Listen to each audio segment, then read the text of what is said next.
तो कल की कथा में हमने सुना किस प्रकार मर्यादा पुरुषोत्तम प्रभु श्री रामचंद्र जी भार्गव वंशी भृगुकुल के शिरोमणि परशुराम जी का अहंकार तोड़ते हैं, किस प्रकार उनके अभिमान को चूर चूर करते हैं, और उसके बाद राजाओं की सभा से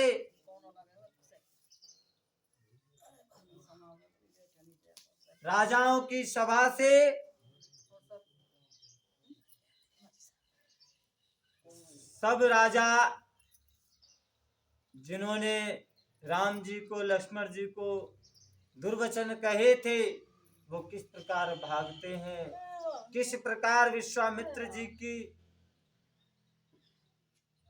राय लेकर जनक जी महाराज दशरथ के पास अपने दूतों को भेजते हैं और फिर महाराज दशरथ महाराज जनक का संदेशा पाकर अपने बारात को लेकर प्रस्थान करने की तैयारी कर रहे हैं।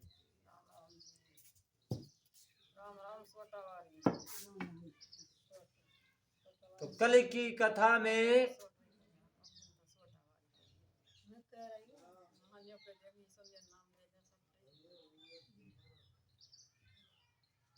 सभी बारातीगण कोई घोड़े पे चढ़ा है,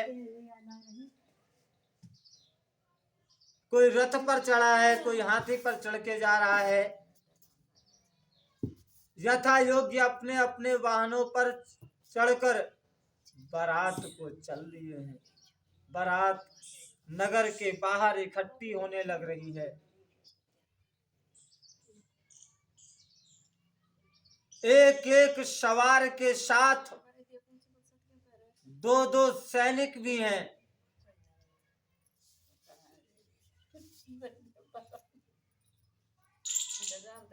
और बारात की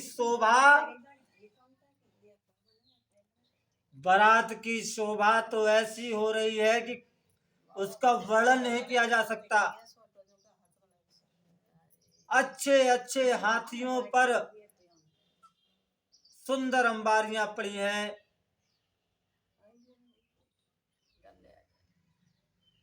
वे जिस प्रकार सजाई गई हैं उनका वर्णन नहीं हो सकता। मत वाले हाथी घंटों से सुशोभित हैं, बजाते हुए चल दिए हैं।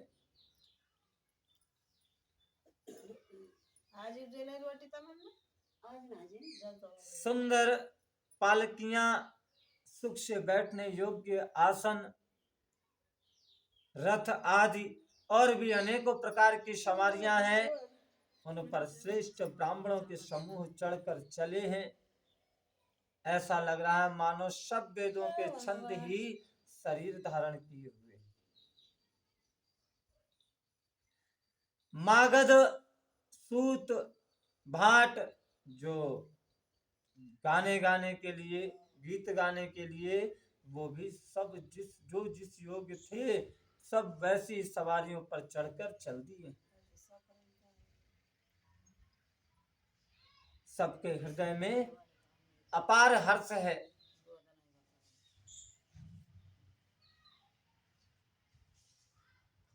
राजा दशरथ के दरवाजे पर इतनी भारी भीड़ हो रही है कि वहां अगर पत्थर फेंका जाए तो वह भी पिसकर धूल हो जाएगा, इतनी भीड़ हो रही।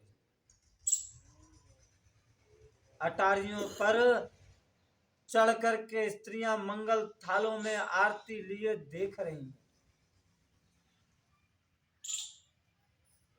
नाना प्रकार के गीत गा रही हैं।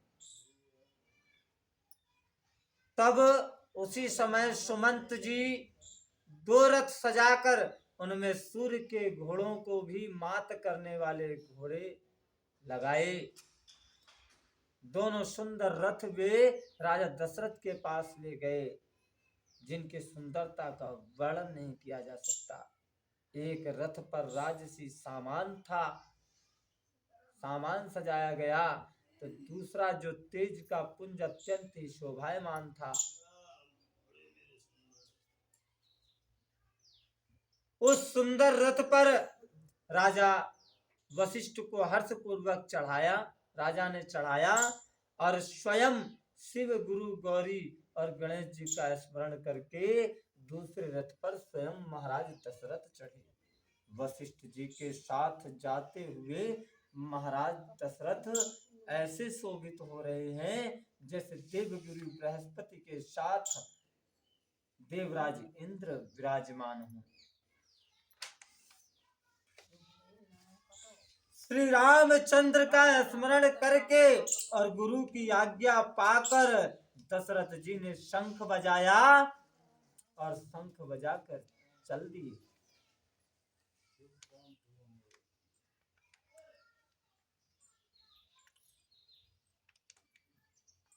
बारात ऐसी बनी कि जिसका वर्णन करते नहीं बन रहा है।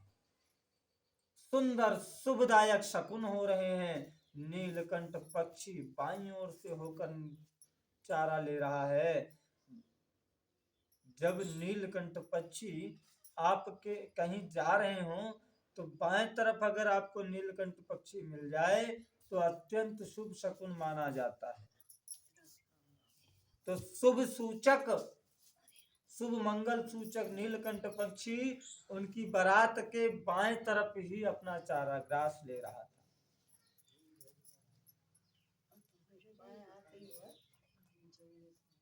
खैरो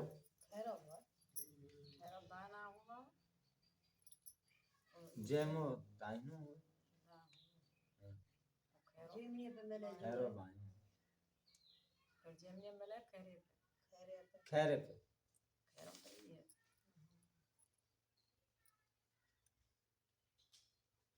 सारे मंगल सूचक दिखाई दे रहे थे। जहां तहां स्त्रियां भरे हुए घड़े लेकर ही जाती दिखाई दे रही थी। ऐसा कहते हैं कहीं आप रास्ते में जाएं और खाली बर्तन अगर दिख जाए तो वह अपशकुन होता है। घर से बाहर निकले और खाली बर्तन दिख जाए, अपशकुन बताया गया है।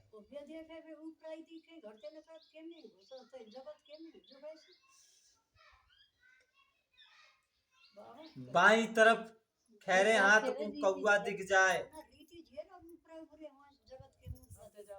तो वो भी अपशकुन होता है। कौवा अगर दाहिनी तरफ दिखे तो शुभ शकुन होता है। कहीं जा रहे हो, नेवला रास्ता काट जाए तो वो बहुत शुभ शकुन होता है। बिल्ली रास्ता काट जाए तो अपशकुन होता है। बिल्ली रास्ता काट जाए अपशकुन होता है, नेवला रास्ता काट जाए तो शुभ शकुन होता है।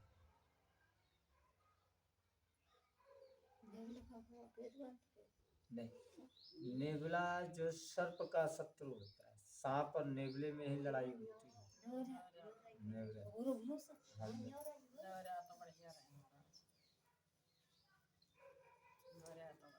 कहीं जा रहे हैं, अगर स्त्री अपने नवजात शिशु को गोद में लिए दिखाई दे जाती है तो वो शुभ शकुन होता है।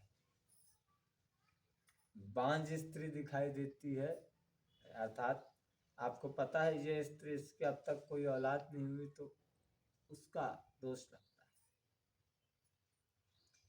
है। लोमड़ी फिर कर बार बार दिखाई दे रही है, वो भी शुभ शकुन होता है। लोमड़ी के दर्शन कहीं जाते जाते में हो जाए वो भी शुभ शकुन होता है। अब इसका तो इसमें नहीं दिया है। गाय सामने खड़ी अपने बछड़ों को दूध पिलाती दिख जाए, बछड़ा गौ माता का दूध पीता हुआ दिख जाए तो वो शुभ शकुन होता है। इस प्रकार मंगल के सारे समूह दिख रहे थे।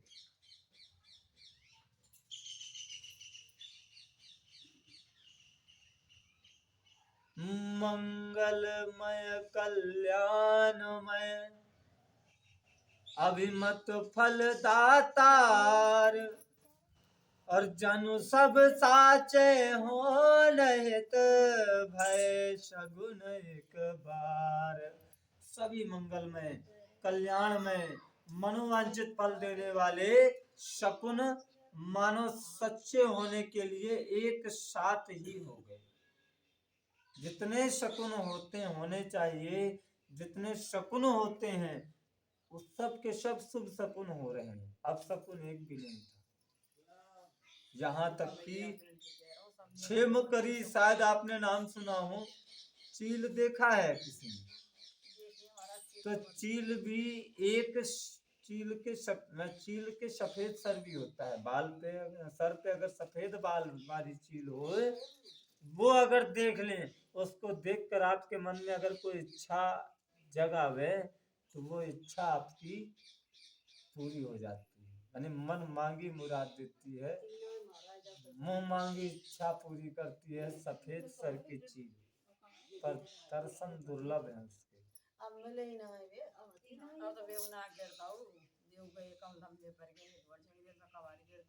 श्यामा चिरैया, श्यामा चिरैया अगर आपके खैरे हाथ पे किसी पेड़ पे बैठी दिखाई दे जाए तो वो भी शुभ सूचक होती है। और ऐसा कहते हैं अगर कोई घर से जा रहा है तो उसे दही और भूरो खिलावे तो उसकी जो काम जाने का कारण है वो लगभग सिद्ध सा हो जाता है। यानी कि शुभ कदम पड़ते हैं उससे जाने के। और हो भी क्यों ना, इतने सारे मंगल सूचक क्यों ना दिखें, जिनके पुत्र ब्रह्मा जी हैं, स्वयं सगुण जिनके पुत्र हैं, सगुण ब्रह्म, परम ब्रह्म, जिसके पुत्र के रूप में जिसने अवतार लिया हो, उसके लिए तो मंगल शकुन ही होंगे, शुभ शकुन ही होंगे, अब शकुन थोड़ी होंगे। श्री रामचंद्र सरीखे जिस बारात के दूल्हे हों, सीता जी जैसी दुल्हन है, और तथा दशरथ जी और जनक जी जैसे पवित्र संबंधी हैं, समधी हैं, जो ऐसा ब्याह सुनकर मानो सबके सब शकुन, शुभ शकुन नाच उठे और कहने लगे कि अब ब्रह्मा जी ने हमको सच्चा कर दिया, हमें सार्थक कर दिया। इस प्रकार बारात ने प्रस्थान किया। बारात जब चली तो वहां से ये सारे शुभ शकुन हुए।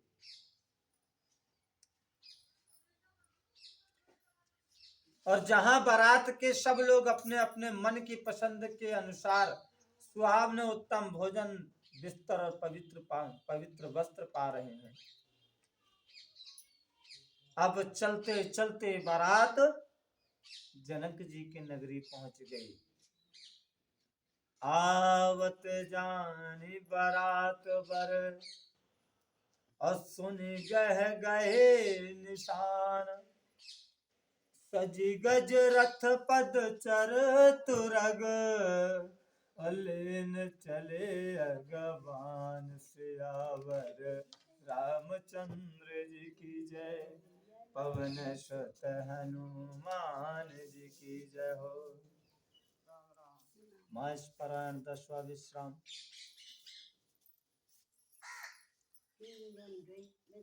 अब जब बारात वहां पहुंची तो बड़े जोर से नगाड़ों की आवाज सुनाई पड़ी जनक जी के दरबारियों को, सैनिकों को दूर से। और जब उन्होंने दूरबीन लगा के देखी तो भैया बड़ी बारी सेना नाचती कूदती चली आ रही है। सेना के आने का जो तरीका था उस तरीके को देखकर ही पता चल रहा था कि ये तो कोई बारात में ही आ रहे हैं। इतना उत्साह, इतना उमंग और इतनी खुशी। युद्ध में आने में तो क्रोध होता है, यहाँ क्रोध नहीं था, यहाँ तो उमंग थी, प्रसन्नता थी, यहाँ उत्साह था। तो पता चला, और जब पताका देखी, सूर्य कुल की, रघुवंश की पताका देखी, पक्का हो गया कि बारात आ रही है। और जब बारात की बात सुनी तो अगवानी करने के लिए जनक जी ने हाथी, रथ, पैदल, घोड़े सब सजवा दिए और अगवानी करने के लिए चल दिए। दूध, शरबत, ठंडाई, जल, सारी व्यवस्था कराई। और सोने के कलशों में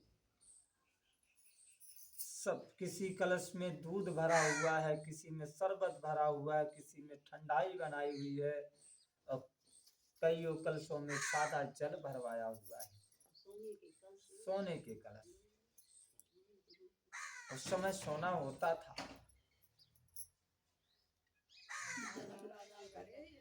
अमृत के समान अल्पाहार के भांति भांति के पकवानों से परात भर भर करके पकवान रखवाए,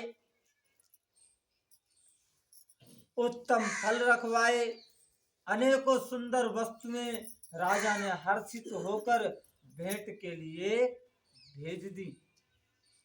भाई जब बारात आती है तो नाश्ता पानी दियो जाए ना। अब उसके अलावा गहने भेजे, कपड़े भेजे, नाना प्रकार के मूल्य मणियां, रत्न, पशु पक्षी, घोड़े, हाथी, बहुत तरह की सवारियां भेजी, तथा बहुत प्रकार के सुगंधित मंगल द्रव्य, शगुन के पदार्थ राजा ने भेजे।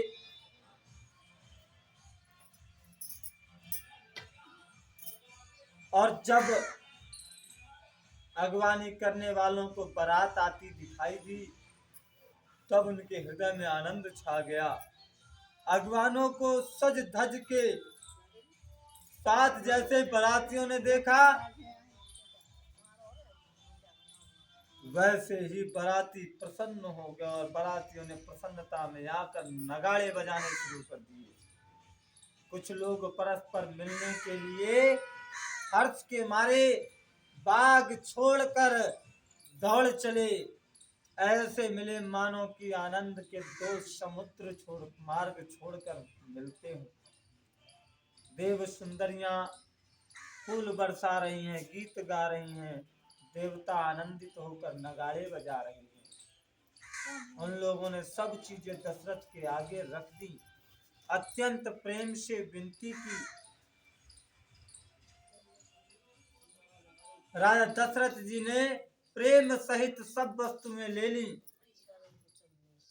फिर उनको बख्शिशें दी, बख्शिशें होने लगी और वे याचकों को दे दी गई।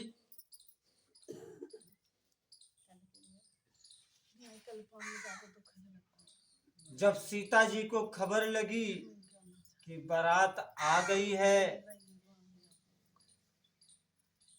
तो अपने कुछ महिमा सीता जी ने भी दिखलाई।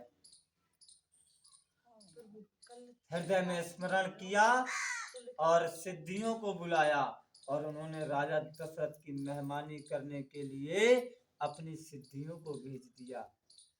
सीता जी की आज्ञा जैसे ही सिद्धियों ने सुनी, जहाँ जनवासा था, जहाँ बारात रुकी थी, वहाँ सारी संपदा स्वयं प्रकट हो गई। सुख और इंद्रपुरी के भोग विलास को लिए हुए सिद्धियां वहां पहुंच गई। बारातियों ने अपने अपने ठहरने के स्थान देखे तो वहां देवताओं के सब सुख हैं। जो सुख इंद्रलोक में मिलते हैं, वो सुख जनकपुरी में और जनवासे में सारी सुख, सारी सुविधाएं वहां पर मिल रही थी। इस ऐश्वर्य का किसी को भेद पता नहीं चला कि जनवासी में इतनी अच्छी सुविधाएं कैसे उत्पन्न हो सकती हैं।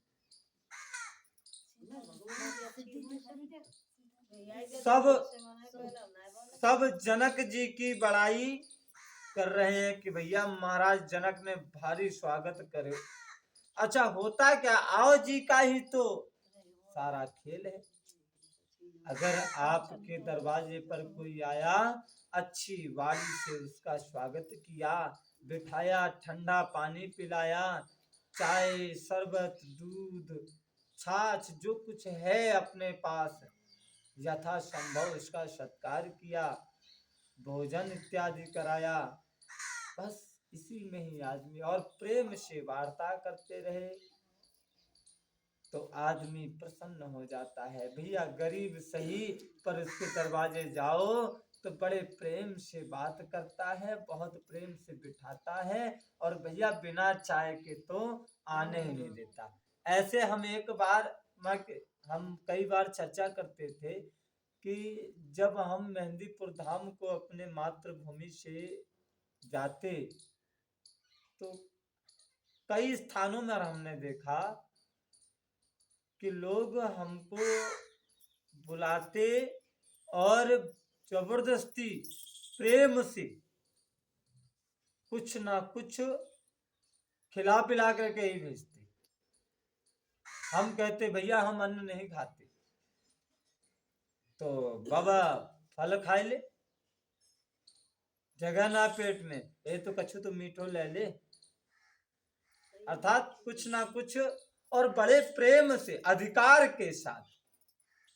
ऐसा लगता कि नहीं हमको पता नहीं कितने सालों से जानते हैं। तो उन लोगों की आज भी याद ताजा हो जाती है ऐसे दृश्यों को देखकर। नहीं हाँ, अभी भी हमारे भारतवर्ष में ऐसे ऐसे लोग हैं जो आय की यावजी करते हैं और यह भी अपने आप में बहुत बड़ा धर्म है।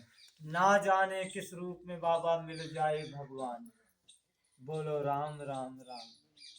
तो पता नहीं आपके दरवाजे से निकल रहा है कोई व्यक्ति, पता नहीं उसी व्यक्ति के रूप में राम जी आपके दरवाजे पर आए हो और हम उनकी तरफ देखें भी नहीं, हम उनका स्वागत सत्कार थोड़ी बहुत सेवा चाकरी अगर नहीं कर पाए तो हमारे दरवाजे पर आकर के राम जी निकल गए और हम यही ढूंढते रहे कहाँ है राम जी, कहाँ है राम जी, है ना।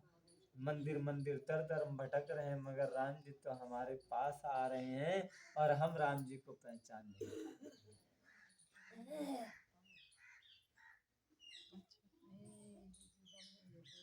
एक बार की बात है, इसी चर्चा पर याद आया, एक बहुत अच्छा प्रसंग है।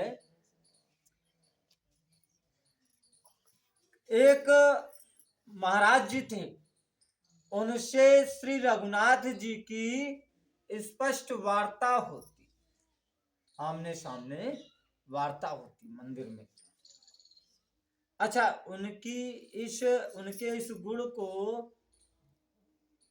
आसपास के बहुत सारे लोग जानते।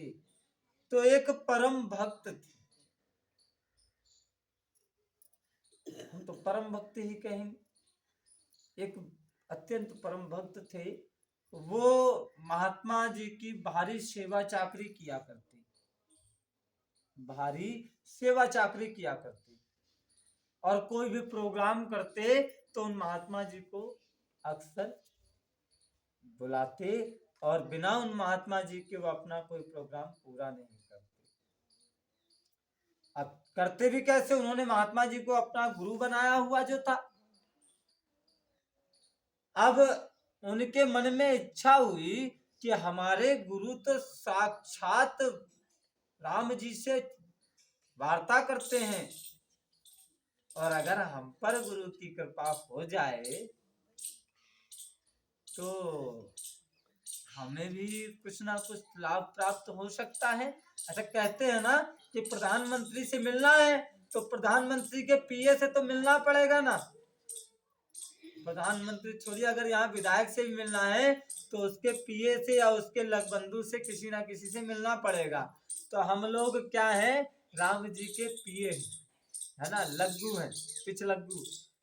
तो अगर उनसे मिलना है तो किसी ना किसी संत से मिलना पड़ेगा, गुरु कोई ना कोई बनाना पड़ेगा। तो गुरु तो बना लिया, अब उसके मन में इच्छा हुई कि मैं राम जी से मिलूं तो मेरे गुरु मुझसे मिला सकते हैं। क्यों? क्योंकि स्वयं वो रघुनाथ जी से, हमारे राम जी से इस सामने आमने सामने की वार्ता करते हैं, हमारी कोई समस्या होती है उसका निदान करते हैं। तो बोले गुरुदेव मेरे मन में एक इच्छा है, अगर आपकी आज्ञा हो तो कहे। अब इच्छा प्रबल हो रही है इसलिए। तो गुरुदेव ने कहा बिल्कुल कहो, मन की इच्छा अगर प्रबल है तो उसे कह देने में ही सार है। बोले भगवान आप प्रतिदिन प्रभु से बात करते हैं? बोले हाँ हो जाती है, उनकी कृपा है तो हो जाती है। अब उनकी कृपा जिस दिन चली जाएगी तो फिर हमारे बस में तो है नहीं, उन्हीं की कृपा है, कोई बात करते हैं तो हम उनसे बात कर पाते हैं। तो बोले बोले भगवान तो एक छोटी सी सेवक की इच्छा है कि मैं फलाने तारीख को अन्नकूट कर रहा हूँ, 26 तारीख को अन्नकूट कर रहा हूँ। तो भगवान हमारी ये इच्छा है आप और प्रभु के साथ अगर पधारें तो हो सके तो मुझे दर्शन लाभ प्राप्त हो जाएगा। तो गुरु जी ने कहा कि भैया मेरी इतनी क्षमता नहीं है कि मैं प्रभु को अपने साथ लेकर चल सकूं, मुझ में वो क्षमता नहीं है। हाँ मैं आपकी बात प्रभु के सामने रख दूंगा, आपका निमंत्रण प्रभु को दे दूंगा और प्रभु आ जाए, ये उनकी महानता है। बोले अच्छा आप हमारी बात रख दीजिएगा, जैसा प्रभु कहें वैसा मुझे बताइएगा। ठीक है। अब भैया संत महाराज ने सरल स्वभाव के उन्होंने राम जी से वार्ता की। बोले भगवान आपका एक भक्त है, आपके दर्शन करना चाहता है और 26 तारीख को अन्नकूट कर रहा है और आप उसके यहाँ प्रसाद पाने चलिएगा। तो बोले देखो अब आप कह रहे हैं तो जाना पड़ेगा, परंतु आपके साथ नहीं जाना। मैं तो स्वयं चला जाऊंगा ये पक्का है, मैं चला जाऊंगा लेकिन आपके साथ नहीं। ठीक। तो उसने कहा अब भागले दिन भक्त आया। बोले महाराज जी कुछ वार्ता हुई क्या? बोले हाँ हुई। तो क्या कहा प्रभु ने? बोले प्रभु मान गए, तुम धन्य हो, प्रभु मान गए। तुम्हारे घर पर प्रभु आने के लिए मशीन की बटन एक ही बटन है उसमें, खटका मेन स्विच मशीन की। तो सबसे किनारे है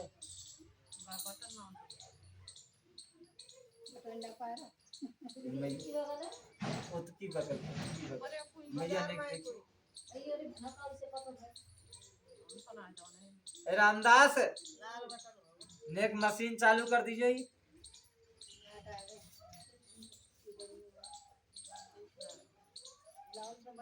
लाल सिना है, कारी बटन है सबते किनारे ना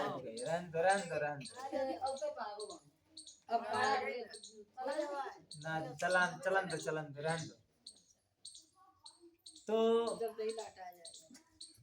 बोले प्रभु प्रभु ने आपका निमंत्रण स्वीकार कर लिया। तुम धन्य हो, तुम धन्य हो, प्रभु ने तुम्हारा निमंत्रण स्वीकार किया है। अच्छा, फिर तो भैया अब तो अलग तैयारी करनी पड़ेगी, प्रभु आ रहे हैं। अब उसने भैया प्रभु के लिए पता नहीं कहाँ कहाँ से अनोखे अनोखे फल मंगवाए, और अन्नकूट तो अन्नकूट, पहले साधारण बाजरा और कढ़ी को कर तो, अब तो वहाँ ने पतो न कैसे कैसे मेवा डरवाए और अलग खीर बनवाई, माँ के 50 प्रकार के आइटम उसमें उसने डलवा दिए, और प्रभु के स्वागत को तरह तरह के फल मंगवाए और शरबत, पता नहीं क्या क्या करवाया उसने व्यवस्था में। अब उसके मन में एक बात कि प्रभु आएंगे तभी मैं किसी को भोग लगाऊंगा, प्रभु आएंगे तभी मैं भोग लगाऊंगा, तभी भोजन शुरू करूंगा। अब भैया पूरी रसोई बन करके तैयार, प्रभु आने को। अब गुरु आ गए। अब देखो, प्रभु आएंगे इस बात की सूचना पाकर आज वो अपने गुरु को भी भूल गया। प्रभु मेरे घर आ रहे हैं, इस खबर को सुनकर आज वो अपने गुरु को भूल गया।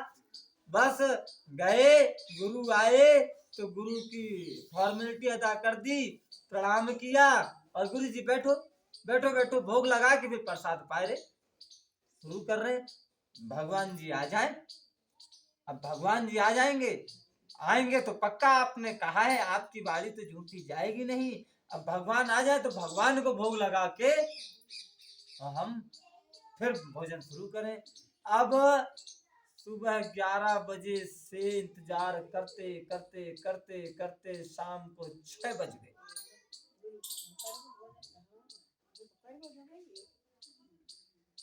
इतने में लेकिन दोपहर में एक भिखारी आया, दोपहर में एक भिखारी भी आया। इधर तो गुरु इंतजार कर रहे हैं कि हाँ राम जी आवे, हाँ राम जी आवे तो भोग लगावेंगे। अच्छा, गुरु जी तो अपने अन्य भक्तों में उपदेशों में अपना उनका समय निकल रहा है। उन्हें संत है, संतों को तो क्या है, तुम जिमाए दो तो बढ़िया, ना जिमाओ तो बढ़िया। अब भगत वो कह रहा ना, पहले तो राम जी आवेंगे जब भोग लगाऊंगो, जब उनके जाने के बाद ही प्रसाद सबने बता दूंगा। अच्छा, दोपहर के बज गए 1। अब राम जी चले हैं एक भिखारी का वेश बना करके और आए। अब भैया सुना है हमने यहाँ कहीं अन्नकूट का प्रसाद हो रहा है। गांव में पूछा, हाँ हाँ हाँ हाँ बाबा हो रहा है, वहां मंदिर पे हो रहा है, खिन्नीवारे पे चले जाओ चले जाओ। अब खिन्नीवारे पे पहुंचे तो अब रामदास जी नाम के जो भगत जी थे उन्होंने देखा तो अब भैया यहाँ अन्नकूट को प्रसाद बने, सुनो ऐसा हमने पतो ना कहाँ से चले आए। अब ठाकुर जी को भोग लगे ना है, इन्हें प्रसाद पहले जिमाए दे। भैया 10 दिन से भूखे हैं, हमन ने भोजन ना करो, और भैया नेक तो प्रसाद दे दो, कैसे नेक थोड़ी सी राहत मिल जाए शरीर को, और भैया भगवान तुम्हारा खूब भलो करेगो। चल रहने दे, पता नहीं कहाँ कहाँ से आ जाएं। यहाँ ठाकुर जी को भोग लगाने से पहले इनको जिमाए दो, यही ठाकुर जी बन गया कि चल धक्का दे करके उसको भगा दिया। अच्छा, गुरु ने ये क्रिया नहीं देख पाई।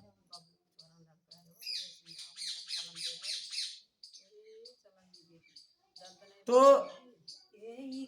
अब उसके बाद अब रामदास जी आते हैं महात्मा जी के पास कि भैया शाम को 6 बज गई, ठाकुर जी के कहीं दर्शन नहीं। ठाकुर जी तो आए और आकर के भगा दिए गए, अपमानित करके।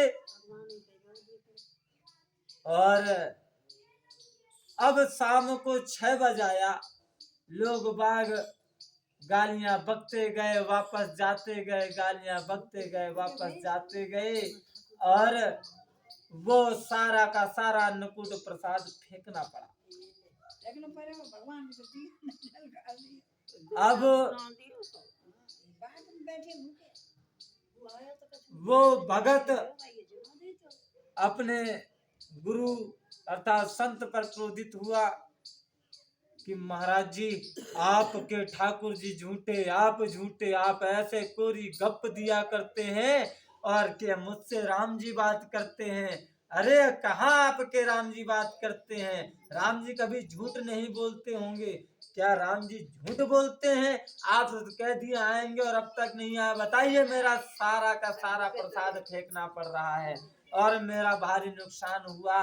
और बताइए मैंने कहाँ कहाँ से फल मंगाए, कितने महंगे महंगे फल मंगाए, और आपकी वजह से मेरा सारा रुपया, मेरा सारा धन व्यर्थ गया, केवल आपकी वजह से गुरुजी। अरे मैंने तो पता नहीं कौन सी वो अशुभ घड़ी थी जिस दिन मैंने आपको अपना गुरु बनाया। अरे मेरे राम, मैंने क्यों आपको अपना गुरु बनाया? ओहो, ये दिन, ये क्षण, जिस क्षण हमारे मन में ये ख्याल आ जाए कि मैंने ये कैसा गुरु बनाया, यही क्षण अपने जीवन का सबसे कठिन क्षण होता है, सबसे भयानक क्षण होता है। और ये जो क्षण होता है, जीवन भर में आपने जो पाप नहीं कमाए होंगे, आपने एक बार मन में विचार लाया, आप अपने मन में एक बार ये विचार लाए कि मैंने कैसा गुरु बना लिया, बस अपने जीवन का सबसे बड़ा अपराध कर दिया आपने। पर गुरु तो गुरु ही होता है। शिष्य चाहे कितना भी नादानी करे, कितना भी अपराध करे, मगर संत तो सरल हृदय के होते हैं। उन्होंने कहा भैया अब इसको थोड़ा सही कर दीजिएगा, अब इसको सही ना होगा, हो ही नहीं सकता, हो ही नहीं सकता, और आ जाएगी, हो ही नहीं सकता। तू तो दिख रहा बाबा, और कैसे हो? हमारे राम जी दिख रहे हैं, राम जी दिख रहे हैं, खुद बाबा ही दिख रहे। तो अब संत महाराज से बात हो रही है। संत महाराज जी कह रहे भैया ठहर जा, ठहर जा। क्या बात हो गई, क्यों इतना नाराज हो रहा है? बोले तुमने झूठ कही मोते, और राम जी तो आए नहीं। जब ही मैं काऊ को कछु भोजन ना कराए पायो, अब 7 बज गए, अब बताओ क्या करूं मैं, आपको सब्र सौदा फेंकना पड़ेगा मुझे। बोले जरूर आपसे कुछ ना कुछ अपराध हुआ। ठहरो, मैं आपको कल बताऊंगा, राम जी से बात करके बताऊंगा आपसे क्या अपराध हुआ है। तो बोले ठीक है, अगर आप सच्ची राम जी से बात करते होंगे तो आप मुझे जरूर बताएंगे, और नहीं तो मैं तो यही मानूंगा कि भैया कुत्ता मेरे काने सूंघो। तो बोले ठीक है। अब अगले दिन राम जी से फिर संत जी की बात होती। संत जी के तो मन में कोई मैल था नहीं, किसी प्रकार का छल कपट था नहीं। उन्होंने फिर राम जी से बात की कि हे प्रभु, आप हमारा कोई अपमान नहीं हुआ है, परंतु आप किस प्रकार से, आपकी वजह से मेरी कहीं ऐसा तो नहीं मुझसे कोई अपराध हुआ हो कि मेरी वजह से आपके नाम पर धब्बा लगा। आपने मुझसे ऐसा क्यों कहा कि आप वहां जाएंगे जब आपको जाना ही नहीं था? बोले किसने कहा मैं नहीं गया, मैं तो वहां गया था। बोले गए थे? हाँ, मैं वहां गया, उसने तो मुझे भगा दिया, उसने तो मुझे दुत्कार कर भगा दिया। मैंने आपसे कहा था मैं प्रसाद पाने जाऊंगा, लेकिन उसने तो मुझे भगा दिया। अरे भगवान, तो कैसे कैसे क्या हुआ? बोले देखिए, वो सिर्फ दिखावा करता है भक्ति का, मनुष्य भक्ति नहीं करता है, वो दिखावा करता है। किंतु आपके प्रेम भरे निवेदन से मैंने सोचा कि चलिए उसका उद्धार कर दे, इसलिए मैंने उसकी छोटी सी परीक्षा लेनी चाहिए। मैं भिखारी का वेश धर कर गया, और गया तो मैंने उससे कहा कि भैया कुछ प्रसाद दे दो, तो उसने तो मुझे धक्के देकर भगा दिया। पता नहीं कहां से जाते हैं, खुद ही नहीं यही ठाकुर जी बन जाएंगे। तो देखिए गुरु का कितना, संत का कितना सरल हृदय, और गुरु कितना अपने शिष्य से प्रेम करता है। गुरु का शिष्य ने अपमान किया, फिर भी गुरु अपने शिष्य के लिए राम जी से निवेदन कर रहा है कि हे प्रभु, वो तो अबोध है, अज्ञान है, उसे आपकी महिमा का पता नहीं है। उसे क्या पता है? गलती तो मेरी है, उसकी कोई गलती नहीं है, उसकी कोई गलती नहीं, गलती मेरी है। मैंने ही तो उसे ढंग से शिक्षा नहीं दी, मैं ही तो उसे नहीं बता पाया, इसका दोष मुझ में है। मैं इसका दोषी हूँ कि मैं उसे सही प्रकार से शिक्षा नहीं दे पाया, आपके दर्शन करने के चक्षु प्रदान नहीं कर सका उसको। जिन नजरों से, जिस दृष्टि से आपको देखा जाए, वह दृष्टि मैं उसको नहीं दे पाया। इसमें मेरा दोष है प्रभु, उसका कोई दोष नहीं है। उसे क्षमा कीजिएगा, उसके दोषों पर बच्चा जानकर, अपना सेवक मानकर उस पर अपनी कृपा बनाए रखिएगा प्रभु। एक बार उसके दर पर फिर चलिएगा। अब शाम को 7 बजे, 7:30 बजे का समय हो चुका है मंदिर में वार्ता करते करते, और उसी समय प्रभु ने स्वीकारा, ठीक है मैं आ जाऊंगा, लेकिन मैं फिर अपने हिसाब से जाऊंगा भैया, अब सोच समझ के रहियो। गुरुजी सरपट भागते हुए गए अपने शिष्य के पास। रुको रुको रुको रुको, फेंकना मत। क्यों फेंकना नहीं? ये तो अब बच्चों का 4 भगोना माल बचो, बाकी सब तो फेंक, बस कोई दिक्कत ना, यही रखो रहने। ठाकुर जी आए सके हैं भाई। और ये बताओ पहले, तुम्हारे यहाँ दोपहर में कोई भिखारी आया? हाँ आयो तो मैंने भगा दियो, और अरे राम जी को भोग लगाया नहीं मैंने, तो भिखारी को हमने हमारे गुरु जी जिमाए ना, और भिखारी को हम तो बोले यही तो धृष्टता की आपने। अब गुरु ने बताया, जब राम जी का आदेश मिल गया, संत कभी अपनी पूजा नहीं बताते, परंतु एक शिष्य का धर्म है कि शिष्य को भगवान से प्रथम गुरु की पूजा करनी चाहिए। अगर कहीं से आपको पता चल जाए कि हमारे घर भगवान आने वाले हैं, तो एक शिष्य का कर्तव्य है कि भगवान से पहले गुरु का पूजन और गुरु का भोग लगना चाहिए।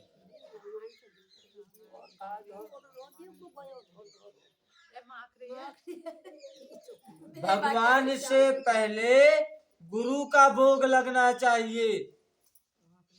अगर आपने भगवान के सामने गुरु को पहले अपना प्रसाद अर्पित किया तो भगवान आपको ज्यादा, जितना देना चाहते हैं उससे कहीं ज्यादा आपको कृपा प्राप्त होगी। और अगर आपने भगवान के सामने, अगर आपने गुरु से नजर हटा के भगवान पर नजर कर ली ना, तो भगवान सोच जाएंगे कि ये स्वार्थी है, पक्का स्वार्थी है। अपने लिए देखिए, जिसने मुझसे मिलाया और मैं मिल गया तो मिलाने वाले का सम्मान खत्म। और अगर कहीं मुझसे ऊपर कोई अगर होता तो उससे मिलके मुझको भूल जाता,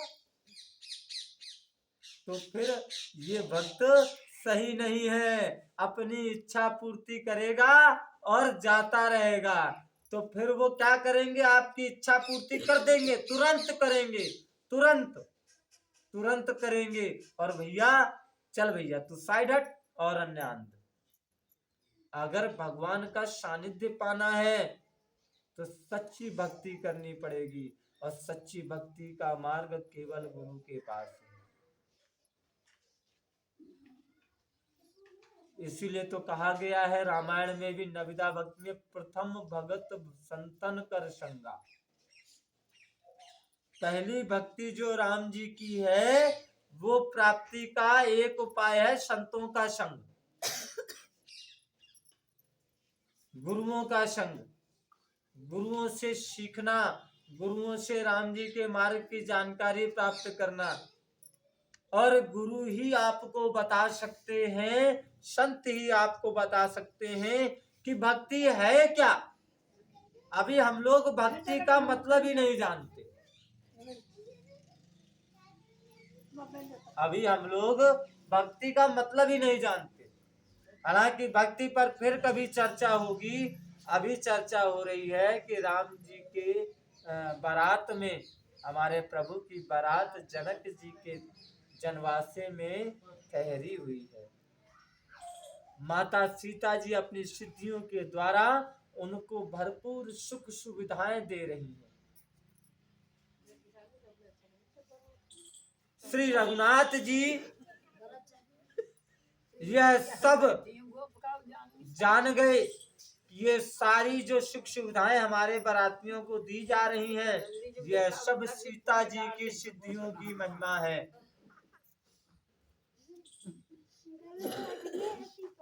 और उनका प्रेम जानकर अपने मन में भारी प्रसन्न हुए। पिता दशरथ जी के आने का समाचार सुनकर दोनों भाइयों के हृदय में महान आनंद समान ही रहा था, इतना आनंद हो रहा था। संकोच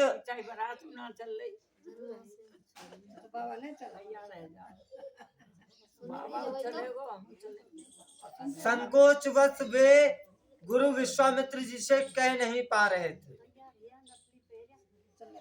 परंतु मन में पिताजी के दर्शनों की लालसा थी कि एक बार पिताजी के दर्शन हो जाएं। हम तो कब से यहाँ हैं और जब से पिताजी से दूर हुए आज तक पिताजी के दर्शन नहीं हुए। आज पिताजी हमारे नजदीक आ चुके हैं, निकट हैं, और फिर भी अभी तक हमारे पिताजी के दर्शन नहीं हुए।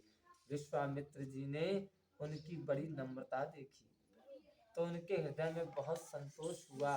प्रसन्न होकर उन्होंने दोनों भाइयों को हृदय से लगाया, उनका शरीर पुलकित हो गया, नेत्रों में जल भर आया।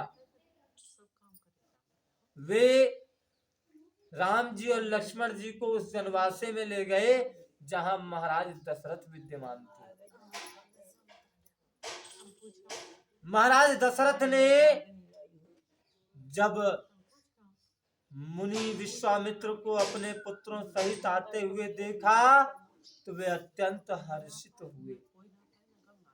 महाराज दशरथ ने मुनि विश्वामित्र की चरण धूलि को बार बार अपने सर पर चढ़ाया।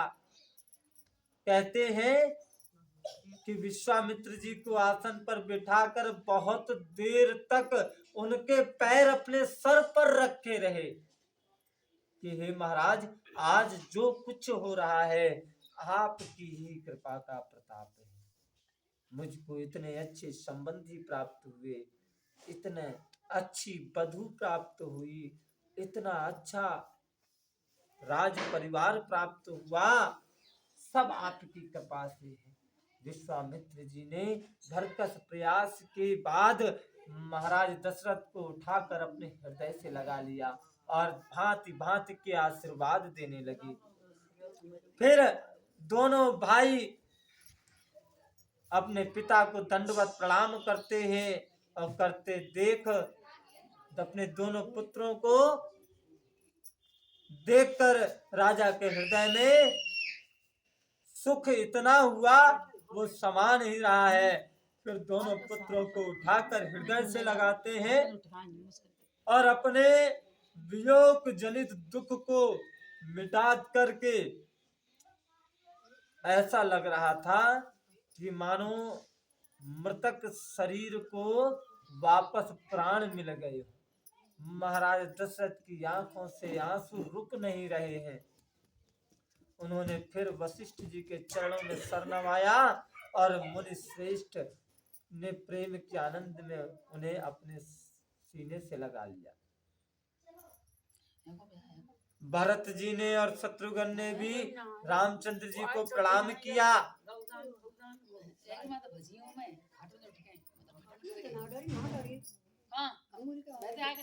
अयोध्या उसके बाद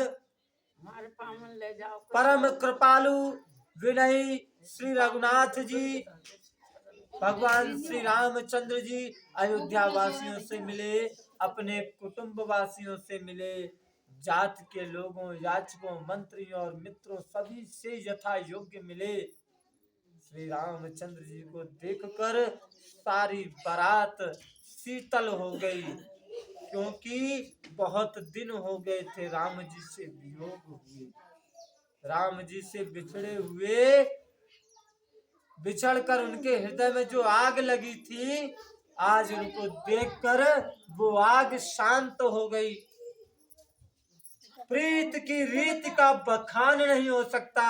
राजा के पास आज चारों पुत्र हैं और ऐसी शोभा पा रहे हैं कि मानो कि अर्थ, धर्म, काम और मोक्ष सब स्वयं शरीर धारण करके आ गए हो।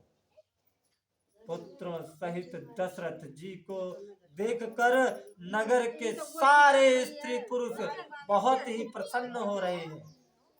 अगवानी में आए हुए सतानंद जी, अन्य ब्राह्मण, मंत्रीगण, मागध, सूत, विद्वान सबने राजा दशरथ जी का आदर सत्कार किया। फिर आज्ञा लेकर वे सब वापस लौटे हैं। बारात लगन के दिन से पहले ही आ गई। इससे जनकपुर में अधिक आनंद छा रहा है। सब लोग ब्रह्मानंद की प्राप्ति कर रहे हैं। ब्रह्मानंद, जो ब्रह्मलोक में आनंद प्राप्त होता है, वह आनंद आज पृथ्वी में जनकपुरी में विद्यमान है।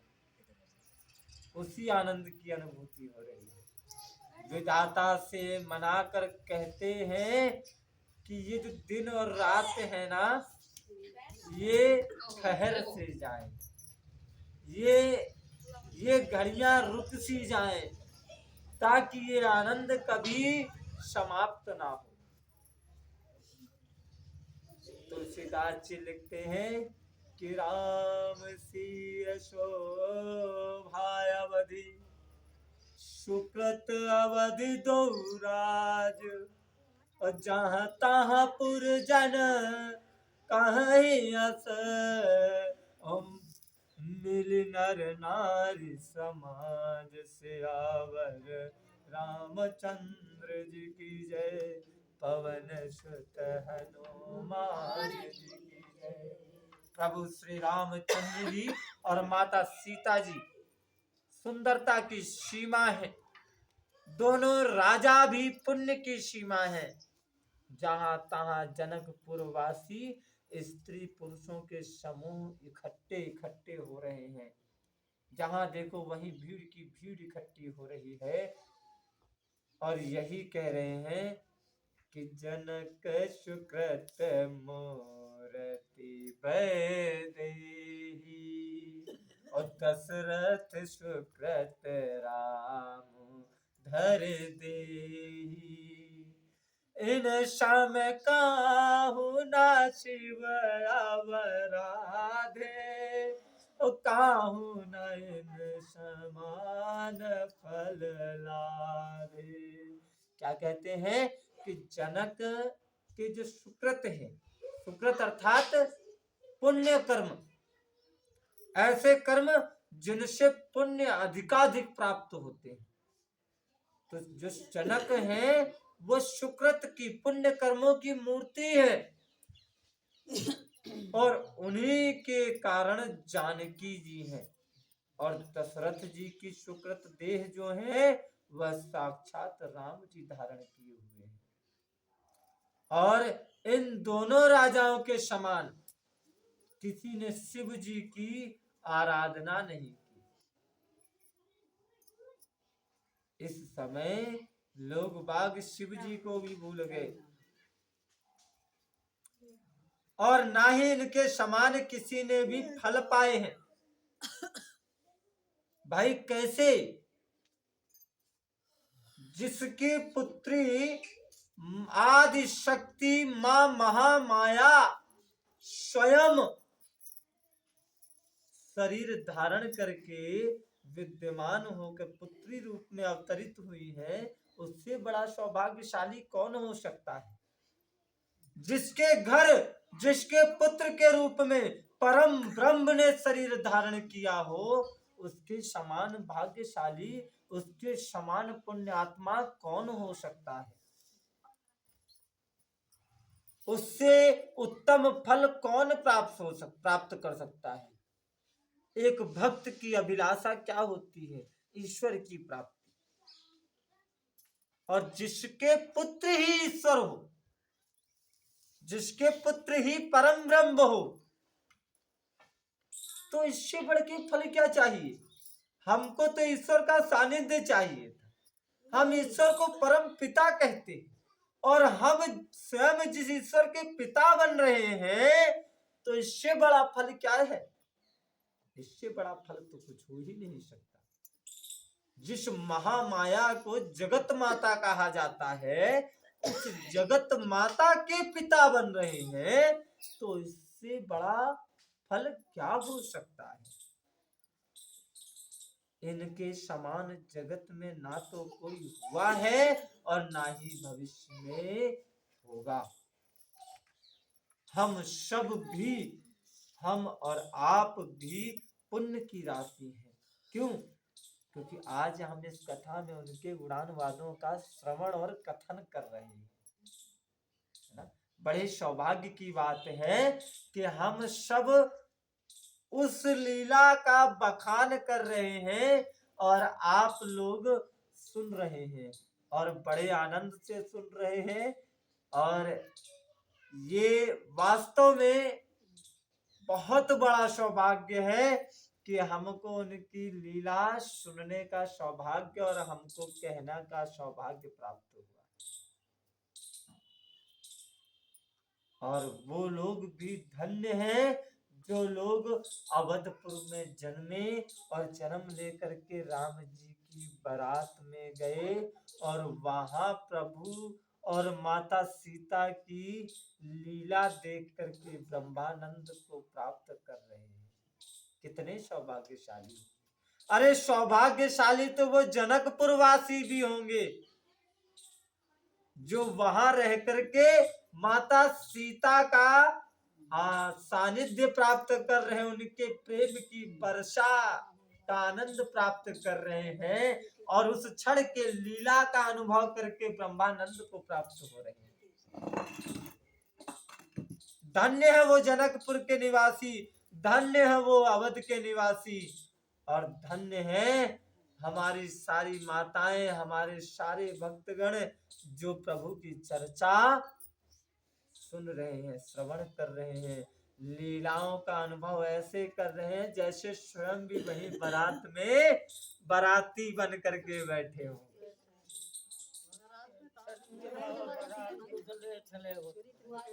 और जिन्होंने प्रभु की छवि अपने हृदय में उतार ली, जिन्होंने भी प्रभु की छवि देखी, हमारे शरीर का विशेष पुण्य आत्मा कौन होगा। और अब हम श्री रघुनाथ जी का विवाह भी देखेंगे, और इन नेत्रों से नहीं मगर हृदय के नेत्रों से हम उस विवाह का लाभ लेंगे।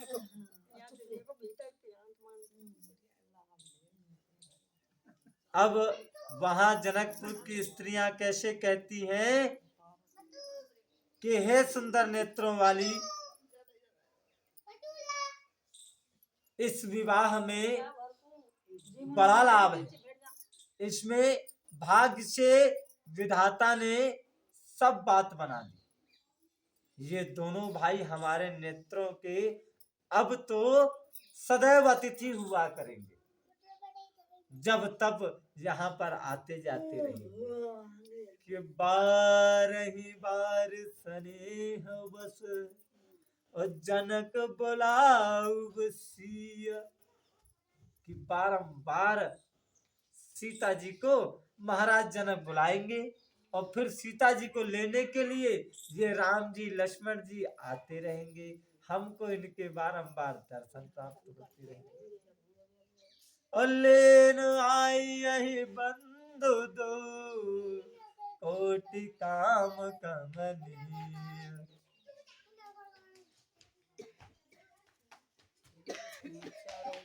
तब अनेकों प्रकार से पहनाई होगी, सखी ऐसी ससुराल किसे प्यारी नहीं होगी। तब हम सब नगर निवासी राम जी और लक्ष्मण जी को देख देख कर बारंबार सुखी हुआ करेंगे। हे सखी, जैसा राम और लक्ष्मण का जोड़ा है ना, वैसे ही दो कुमार राजा के साथ और भी हैं, और वो दोनों भी अत्यंत कमनीय हैं, वे भी अत्यंत सुंदर हैं। लोग उन्हें देख कर आए हैं और ऐसा यही सब यही कहते हैं। एक ने कहा कि मैंने आज ही उन्हें देखा है।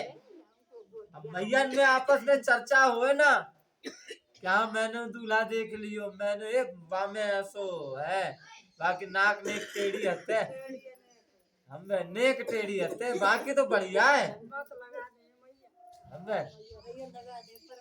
तो बोले अब मैयन में आपस में चर्चा हो रही है वहां कि मैं भी देख करके आई, और भैया इनके राम जी और लक्ष्मण जी के दोनों जो भैया आए हैं वे बहुत सुंदर हैं, नेको तो कमी ना है, ऐसा लगे जैसे ब्रह्मा जी ने उन्हें अपने हाथन से बनाए हुए। और भरत जी तो बिल्कुल टू कॉपी रामचंद्र जी की, बिल्कुल राम जी और भरत जी में जल्दी कोई पहचान ना कर सके, एक ही शकल सूरत के। अब साधारण स्त्री पुरुष तो उन्हें पहचान ही नहीं सकते, और लक्ष्मण और शत्रुघ्न इन दोनों का एक रूप है। अगर आपने यहाँ राम लक्ष्मण को देख लिया और फिर आप वहां जनवासे में जाएंगे तो चौंक जाएंगे, तो मैया सावधान है जइयो, ऐसा ना कहीं राम लक्ष्मण के चक्कर में आप भरत शत्रुघ्न देखबो भूल जाए, वहां जाए के राम लक्ष्मण देखे जाए के, है ना। तो वहां जनवासे में भरत शत्रुघ्न है, राम लक्ष्मण तो जनकपुरी में राजभवन में है। और अब तुलसीदास जी किस प्रकार से चर्चा करते हैं कि छंद लिखा है बड़ा प्यारा सा कि उपमान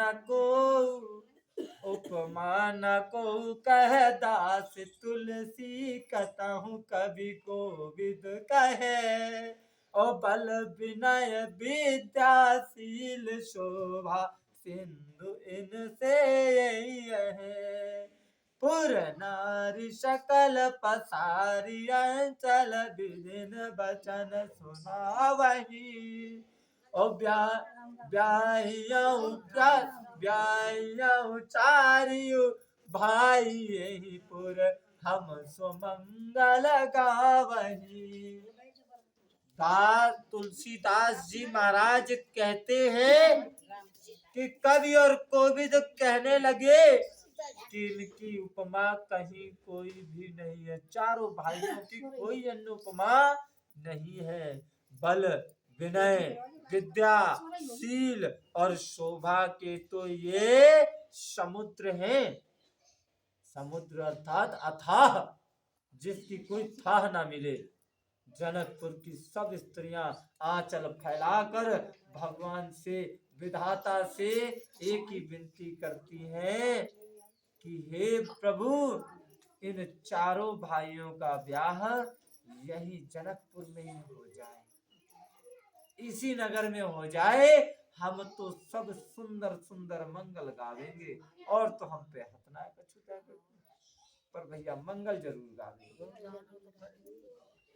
कि करही परस्पर नारी, करही परस्पर नारी, ओ पारी बिलोचन पुलक तन, ओ सखी सब करब मुरारी, ओ पुण्य पयो निधि भूप दो। अपने नेत्रों में प्रेम का जल भरकर प्रसन्न मन से, शरीर से स्त्रियां आपस में कह रही हैं कि हे सखी, दोनों राजाओं को जो पुण्य है वो समुद्र के बराबर है। त्रिपुरारी शिवजी हमारे सब मनोरथ पूर्ण करेंगे। भोलेनाथ वो स्वयं यहाँ इन चारों भाइयों के विवाह करा देंगे। अब तो हमको ये चारों भाइयों के दर्शन हुआ करेंगे। इस प्रकार सारी नगर की स्त्रियां इसी प्रकार तरह तरह की वार्ता कर रही हैं कि ये भगवान ऐसो का हुए जाते ये चारों भैया यहीं ब्याह दिए जाएं। अब प्रभु श्री रामचंद्र जी का निर्मल और महान यश कहते हुए सब राजा, महान राजा अपने अपने घर को गए। इस प्रकार कुछ और दिन बीते। जनकपुर निवासी और बाराती सभी बड़े आनंदित हो रहे हैं। मंगलों का मूल लग्न का दिन आ गया। हेमंत ऋतु, सुहावना अगहन का महीना जो चल रहा है। देखिए कितने सौभाग्य की बात कि अगहन के ही महीने में हम राम जी का और माता जानकी जी का विवाह कर रहे, किसी अन्य समय में नहीं कर रहे। तो अगहन का महीना, ग्रह तिथि नक्षत्र योग वार सब श्रेष्ठ थे। लगन मुहूर्त शोध कर ब्रह्मा जी ने उस पर विचार किया और उसको नारद जी के हाथ में देकर जनक जी के यहाँ भेज दिया। जनक जी के ज्योतिषियों ने वही गणना कर रखी थी। जब सब लोगों ने यह बात सुनी तब वे कहने लगे कि यहाँ के ज्योतिषी भी ब्रह्मा जी के बराबर हैं कि धेनु धूरी विमल देन दूरी बेला विमल सकल सुमंगल मूल विप्रन कहु विदेह सन जान सगुन अनुकूल सियावर रामचंद्र जी की जय पवन सुत हनुमान जी की जय हो। बोले निर्मल और सभी सुंदर मंगलों की मूल गोधूली की पवित्र बेला आ गई और अनुकूल शकुन होने लगे। यह जानकर ब्राह्मणों ने जनक जी से कहा कि भैया अब समय हो गया है, इनके फेरा करवाए इनको। तब राजा जनक ने पुरोहित सतानंद जी से कहा कि अब देर किस बात की है, क्या कारण है। सतानंद जी ने तुरंत मंत्रियों को बुलाया, वे सब मंगल का सामान सजा कर ले आए।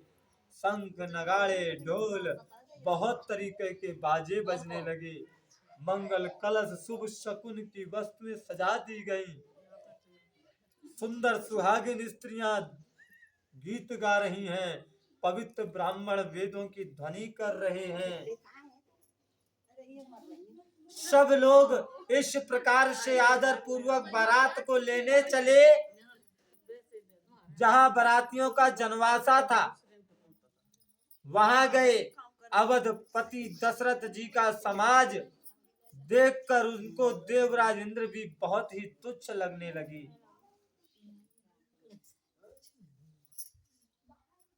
उन्होंने जाकर कहा, विनती की कि अब समय हो गया, अब आप लग्न मंडप की ओर पधारिए।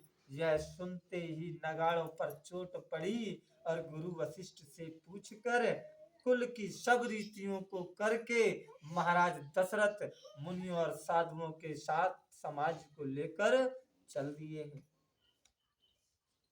कि भाग्य विभव अवधेश कर देखी देव ब्रह्मादि लगे सराहन सहस मुख जान जन्म निज बाज सियावर रामचंद्र जी की जय पवन सुत हनुमान जी की जय हो।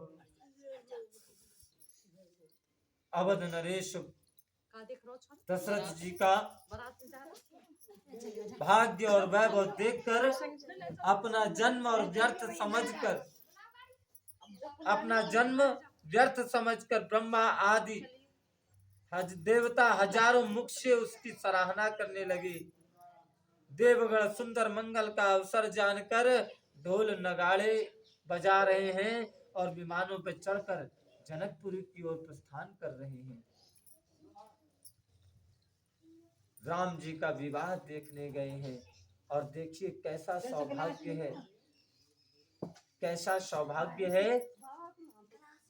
नहीं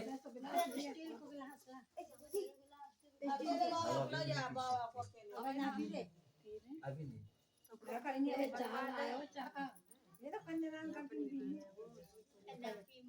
सभी विचित्र मंडप को देखने लगे। नाना प्रकार की अलौकिक रचनाओं को देख करके आश्चर्यचकित हो रहे हैं। यस,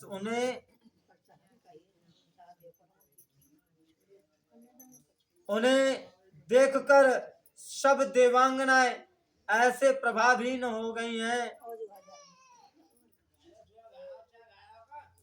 ब्रह्मा जी को यह सब देखकर विशेष आश्चर्य हो रहा है। तब शिव जी ने उन्हें समझाया। ब्रह्मा जी को कैसे कहते हैं कि शिव समझाए देव सब जनिया चरज भुलाहु हृदय विचारहु धीर धरी सिय रघुवीर विवाहु। तब शिव जी कह रहे हैं कि भैया तुम लोग आश्चर्य में मत पड़ो, इसमें आश्चर्य करने की आवश्यकता नहीं है। क्यों? हृदय में धीरज धरो और विचार करो कि विवाह किसका है। समस्त जगत के, समस्त ब्रह्मांड के पिता परम पिता, परम परमेश्वर, परम सत्ता प्रभु श्री राम जी का विवाह है।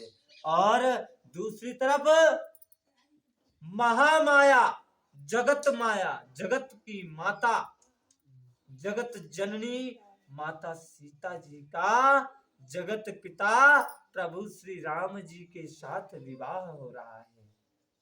तो यहाँ तो आश्चर्य, कुछ भी आश्चर्य की बात नहीं है। जिनका नाम लेते ही जगत में सारे अमंगलों की जड़ कट जाती है। चारों पदार्थ अर्थ, धर्म, काम और मोक्ष मुट्ठी में बंद हो जाते हैं। ये वही जगत के माता पिता प्रभु श्री राम और माता सीता जी हैं। काम के शत्रु शिव जी ने जब ऐसा कहा, इसी प्रकार देव भगवान भोलेनाथ देवताओं को समझा रहे हैं। फिर अपने श्रेष्ठ बैल नंदीश्वर को आगे बढ़ाया और देवताओं ने देखा कि दशरथ जी मन में बड़े ही प्रसन्न और शरीर से पुलकित हुए चले जा रहे हैं। उनके साथ साधुओं और ब्राह्मणों की मंडली ऐसे शोभा दे रही है कि मानो सुख शरीर धारण करके, समस्त सुख शरीर धारण करके उनकी सेवा कर रही है। मरकत मणि स्वर्ण के रंग की सुंदर जोड़ियों को देखकर देवताओं को कम प्रीति नहीं हो रही। श्री रामचंद्र जी को देखकर वे हृदय में अत्यंत हर्षित हो रहे हैं। राजा की सराहना करके उन्होंने फूलों की बरसात कर दी।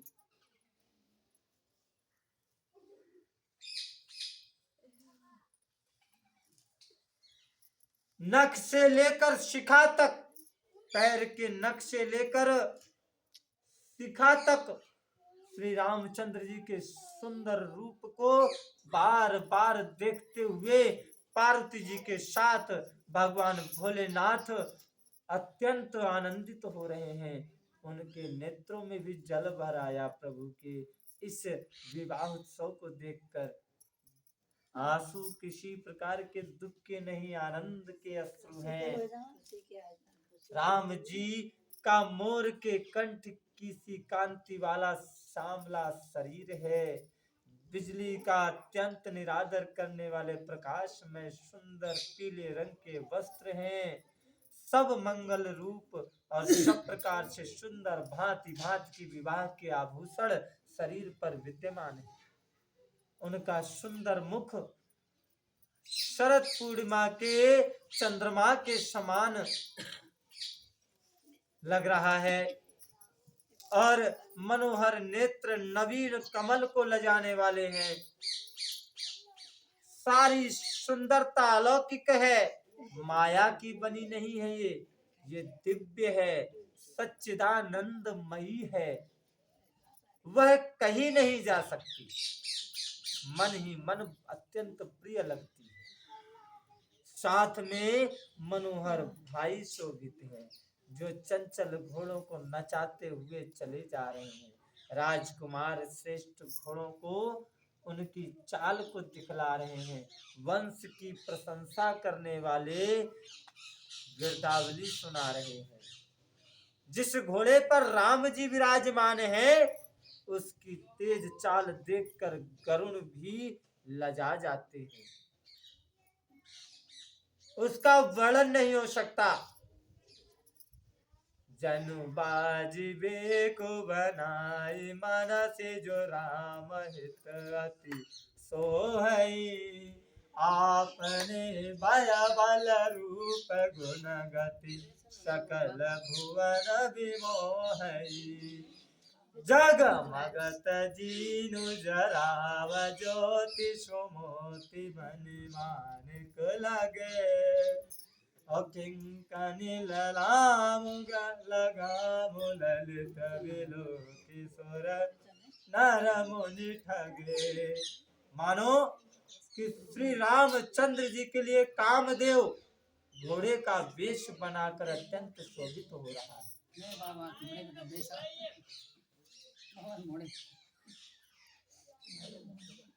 प्रभु की इच्छा में अपने मन को लीन किए चलता हुआ वह घोड़ा बड़ी शोभा पा रहा। जिस घोड़े पर प्रभु श्री रामचंद्र जी सवार हैं, उसका वर्णन भी भला कोई कर सकता है। शंकर जी श्री रामचंद्र जी में के रूप में ऐसे अनुरक्त हुए कि उन्हें अपने 15 नेत्र इस समय बहुत ही प्यारे लग रहे हैं। आहा मेरे नेत्रों की शोभा कि जो हमारे रामचंद्र जी को देख रहे हैं। शिव जी के 5 मुख थे और 5 मुख में हर मुख में 3 नेत्र थे, तो 5 15 नेत्र हो गए। और शिव जी आज अपने समस्त 15 नेत्रों से राम जी का दर्शन कर रहे हैं।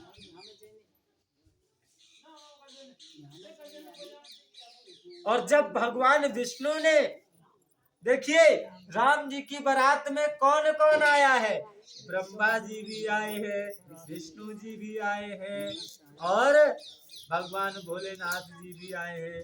तो जब विष्णु जी ने राम जी को देखा, राम जी की बारात देखी, तो विष्णु जी ने राम जी को अत्यंत प्रेम सहित और सम्मान के साथ देखा।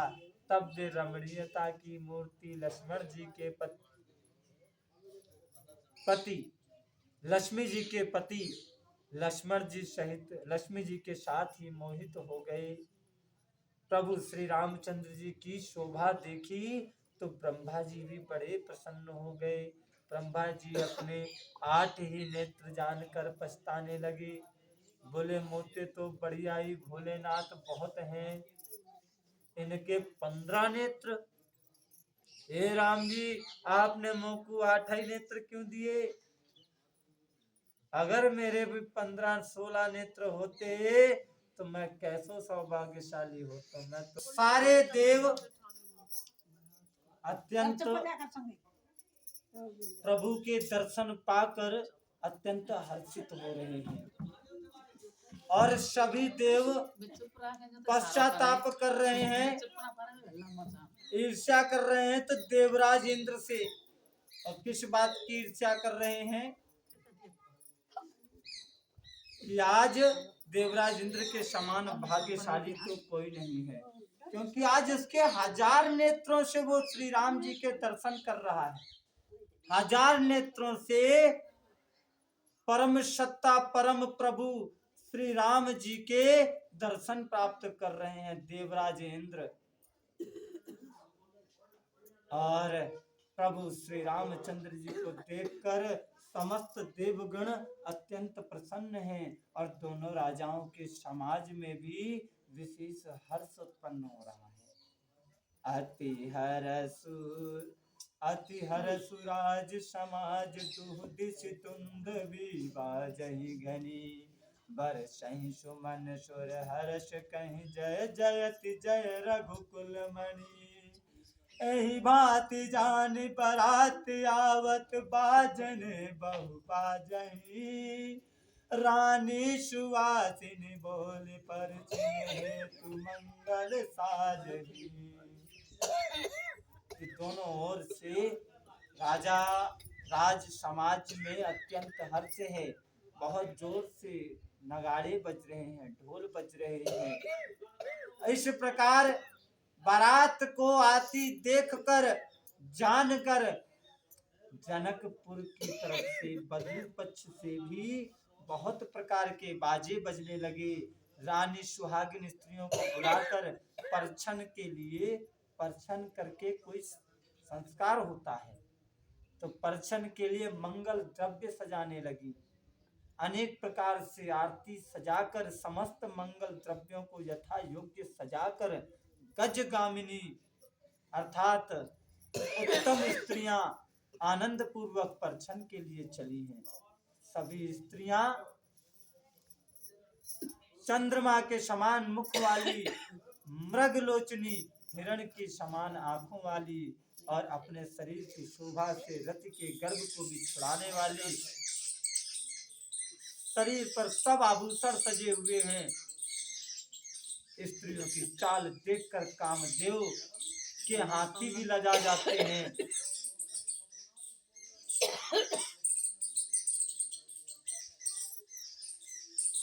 आज वे सब कपट से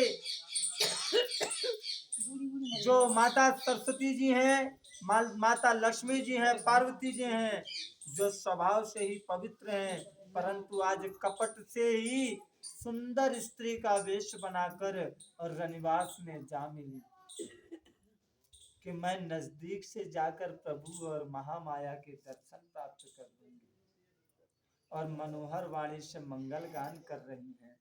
सब कोई हर्ष के विशेष में था, अतः किसी ने उनको पहचाना नहीं।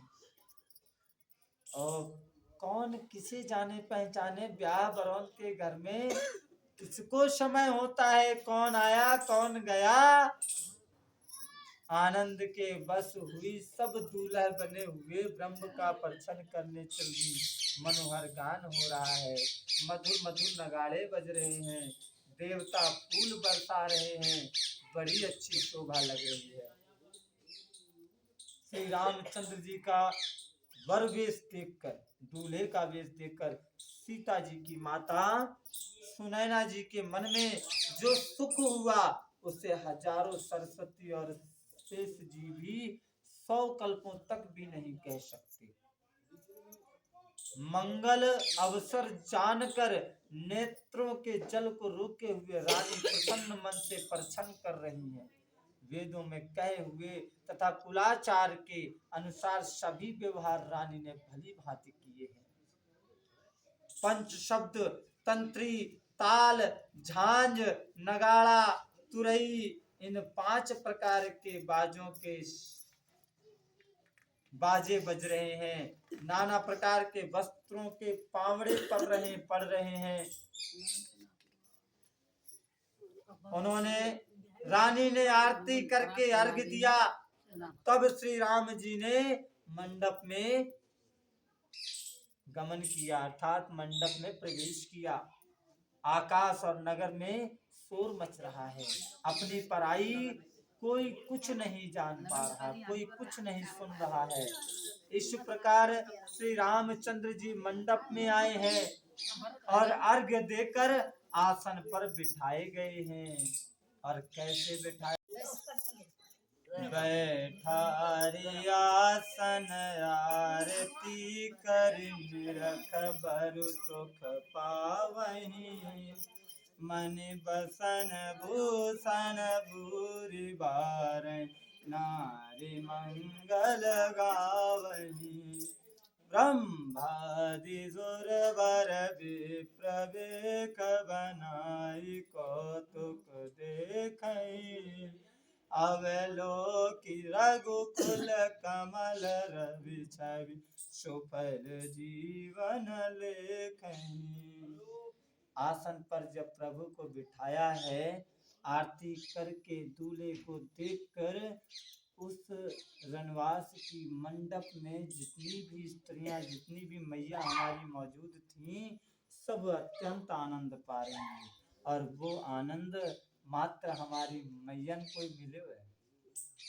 काऊ पुरुष काऊ भगत ना मिलो।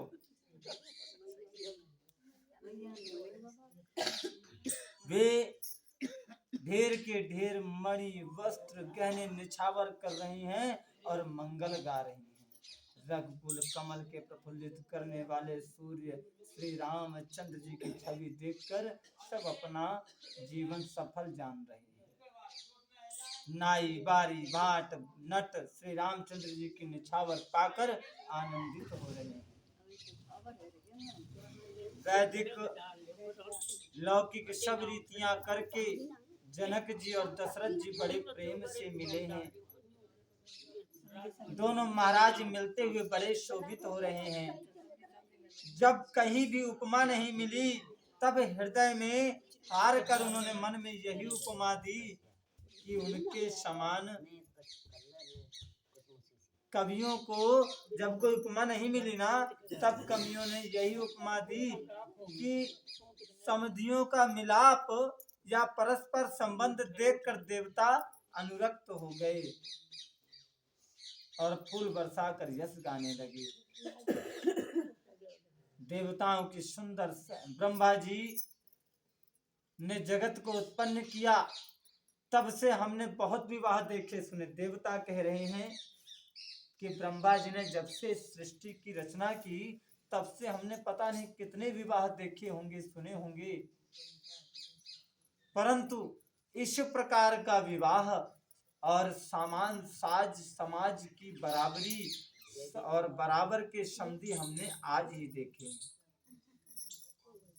मंडप को देखकर उसकी विचित्र रचना और सुंदरता से मुनियों के मन भी हार गए।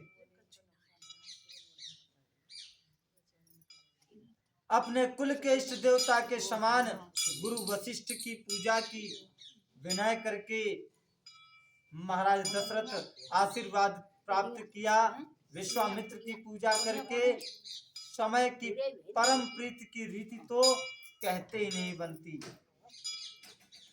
वामदेव आदि ऋषि पूजे मुदित महिष, और दिए दिव्य आसन सबहि, और सब सन लही महिष। राजा ने वामदेव आदि ऋषियों की प्रसन्न मन से पूजा की, सभी को दिव्य आसन दिए और सबसे आशीर्वाद प्राप्त किया। फिर उन्होंने कौशलाधीश राजा दशरथ की पूजा की और उन्हें महादेव के समान आसन दिया। उनका कोई दूसरा भाव नहीं था। उसके संबंध में अपने भाग्य और वैभव के विस्तार की सराहना करके हाथ जोड़कर विनती और बड़ाई की। राजा जनक ने सब बारातियों का समधि दशरथ जी के समान ही सब प्रकार से आदर पूर्वक पूजन किया। सब किसी को उचित आसन दिए। मैं एक मुख से उस उत्साह का क्या वर्णन करूं। ब्रह्मा विष्णु महेश दिक्पाल सूर्य जो रघुनाथ जी का प्रभाव जानते थे, जो मेरे प्रभु श्री राम जी को जानते थे, वे समस्त बड़े बड़े देवगण ब्राह्मणों का सुंदर वेश बना करके बहुत ही सुख पाते हुए सब लीला पृथ्वी पर जनकपुरी में गए वहां पहुंचकर देख रहे थे। जनक जी ने उनको देवताओं के समान जानकर उनका पूजन किया और बिना पहचाने ही उन्हें सुंदर आसन दिए। और कौन किसको पहचाने, सबको अपनी ही शुद्ध बुद्ध भूली हुई है। किसी को भी वहां पर अपनी ही याद नहीं है कि मैं हूं कहाँ हूं भी कि नहीं हूं। बस ध्यान है किसी को तो केवल आनंद कंद दूल्हे भगवान श्री राम जी को, दुल्हन महामाया माता सीता जी को देखकर आनंदमयी स्थिति हो रही है। प्रभु श्री रामचंद्र जी ने तो देवताओं को पहचान लिया और उनकी मानसिक पूजा करके सबको मानसिक आसन भी दे दिए। अच्छा, मानसिक पूजा कैसे होती है? मानसिक पूजा होती है कि चलिए हम किसी कारण से असमर्थ हैं। आदमी शरीर से तो अपवित्र हो सकता है, परंतु मन जो है ये अपवित्र भी होता है और पवित्र भी क्षण में होता है। अगर हम मन से हमने धारणा की कि हम हनुमान जी महाराज के दर्शन करना है, हम बैठे अमेरिका में और दर्शन हमको चाहिए खिन्नी वाले हनुमान जी महाराज के, तब कैसे जाया जाए? जाने में तो बहुत समय लगेगा। तो हमने आंखें बंद की और अपने हृदय में स्थापित खिन्नी वाले हनुमान जी महाराज के दर्शन कर लिए और हृदय में ही उनकी आरती कर ली, उनको दीपक जला लिया हृदय में ही, बिना हाथ पैर चले। कहते हैं ना, बिनु पग चले सुने बिनु काना। ऐसे ही हैं मेरे राम जी। यही मानसिक पूजा है, यही मानसिक कर्म है। और खिन्नी वाले हनुमान जी की जगह है हम ये मन में धारण कर लें कि हम बैठे बैठे एक ठेका पे दारू पी रहे हैं, है ना। तो ये भी मानसिक हमने अपराध कर दिया, हो गया अपराध, क्योंकि हमारा मन गलत जगह पहुंच गया। अच्छा, मन गलत जगह पहुंच गया, मन को ही ये छूट है। मन गलत जगह पहुंच जाए अगर तो उतना दोष नहीं लगता, क्योंकि शरीर को जाने से रोक लिया जाएगा तो मन के पहुंचने पर इतना दोष नहीं, दोष तो लगता है परंतु थोड़ा सा। लेकिन अगर हम उस मन को कहीं अच्छी जगह ले जाएं, अब हम बीमार हैं देखिए, पर ये अवस्था के अनुसार लगता है। अब आप सोचें खूब भले चंगे हैं, खूब हम दौड़ भाग कर रहे हैं, लेकिन फिर हम मनईते हनुमान जी महाराज की पूजा करें तो ऐसे ना चले, है ना। अगर हम बीमार पड़े हुए हैं, बिस्तर से उठ नहीं पा रहे हैं, तो कोई आवश्यकता नहीं है कि नहीं यहाँ आएंगे तभी पूजा मान्य होगी। आप मन से बिल्कुल द्रवित होके, दीन होकर के, हे प्रभु आपने मेरी ऐसी अवस्था कर दी है कि मैं अपने बिस्तर से नीचे नहीं उतर पा रहा हूँ, मैं चलने की स्थिति में नहीं हूँ, मैं आपके दर्शन करना चाहता हूँ, परंतु यह कैसा आपने मुझे कैसा कर दिया, मैं आपके दर्शन करना चाहता हूँ, मैं आपकी पूजा करना चाहता हूँ, परंतु कैसा समय है, मैं स्नान करने में अक्षम हूँ। अपने मन में ही आपने स्नान किया, मन में ही वो सारी रीतियां की, मन में ही एक एक कदम चल करके आप मंदिर तक पहुंचे, मन में ही आपने दर्शन किए, मन में ही आपने आरती उतारी, दीपक जलाया, प्रसाद चढ़ाया और मन में ही आपने उनकी पूजा करी, हो गई मानसिक पूजा। लेकिन अवस्था आपत्ति काले मर्यादा नास्ति, आपत्ति के समय किसी प्रकार की कोई मर्यादा नहीं होती। अगर आप अस्वस्थ हैं फिर भी आप चल के आ सकते हैं और आप आ गए मंदिर तक, आपको आवश्यकता नहीं है कि जाड़े के मौसम में अगर आप अस्वस्थ हैं तो आपको आवश्यकता नहीं है स्नान करने की, कि नहीं हनुमान जी मंदिर जाए इनको हमको स्नान करना पड़ेगा। अगर आप स्वस्थ हैं तो आपको स्नान करना पड़ेगा, अगर स्वस्थ हैं तो स्नान करना पड़ेगा, और स्वस्थ नहीं है तो स्नान करने की आवश्यकता नहीं है। आप बुजुर्ग हैं तो आपको स्नान करने की आवश्यकता नहीं है। अगर आप समर्थ हैं, आप झेलने की आप में क्षमता है इस ठंड को, तो आपको स्नान करना चाहिए, इससे शरीर स्वस्थ भी रहता है किसी भी। अर्थात हमारे कहने का तात्पर्य ये है कि अवस्था के अनुसार हमें हरि का सानिध्य प्राप्त करना चाहिए। अगर हम मंदिर आने की स्थिति में है तो मंदिर अवश्य आए, अगर हम मंदिर आने की स्थिति में नहीं है तो घर बैठे चारपाई पे बैठे बैठे ही हम प्रभु के दर्शन प्राप्त कर सकते हैं। ये कोई आवश्यकता नहीं है कि नहीं हम मंदिर जाएंगे, आप घसीट घसीट के जाएंगे, कि कड़ेल कड़ेल के जाएंगे, कि काऊ के कंधन पे बैठ के जाएंगे, ऐसी कोई आवश्यकता नहीं है। राम जी की कृपा वहां भी हो जाएगी अगर आप मन से पुकारेंगे तो, और मन से ना पुकारेंगे तो यहाँ नाक रगड़ लो तो कचना है।